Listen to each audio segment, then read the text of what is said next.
Hello race fans, I'm Buddy Pittman and it's time once again to talk a little racing history. This week the NASCAR circuit rolls into the Atlanta Motor Speedway.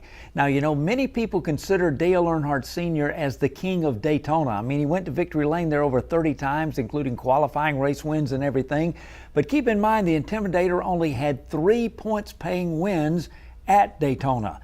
He won the July race in 1990 and again in 1993, and of course the most memorable win, the 1998 Daytona 500.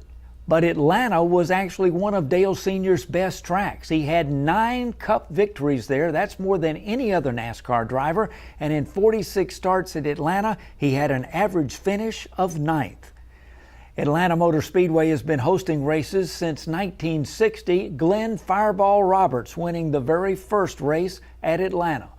The final race of Richard Petty's career came at Atlanta in 1992, but Petty was actually involved in one of the wackiest finishes ever in the 1978 Dixie 500 at Atlanta.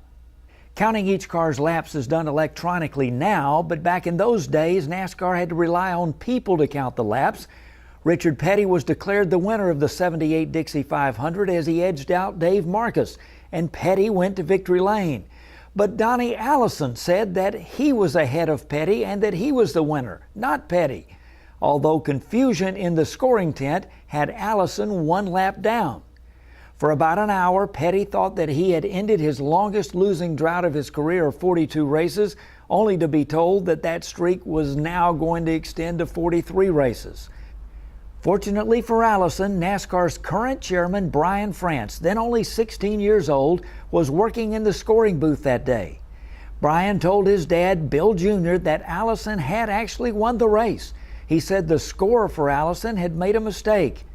Young Brian France's point was proven in a lap-by-lap review, forcing his father, Bill France Jr., to own up to the mistake and declare Allison the winner. It also, by the way, turned out to be the final Cup victory of Donnie Allison's career.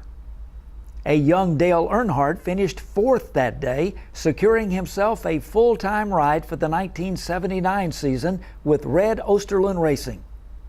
That Dixie 500 day was also marred by a huge fire in the parking lot that destroyed or damaged 35 automobiles and caused a 28-lap caution in the race. Also, a little-known fact is that former President Jimmy Carter once worked as a ticket taker at Atlanta Motor Speedway in the early 1960s. Later, during his run for governor, he told the racing community that he would host a barbecue dinner for them at the governor's mansion if he was elected. In 1971, Carter was elected governor and kept his promise and hosted that barbecue. I'm Buddy Pittman, and there you have it, folks, just another little bit of racing history.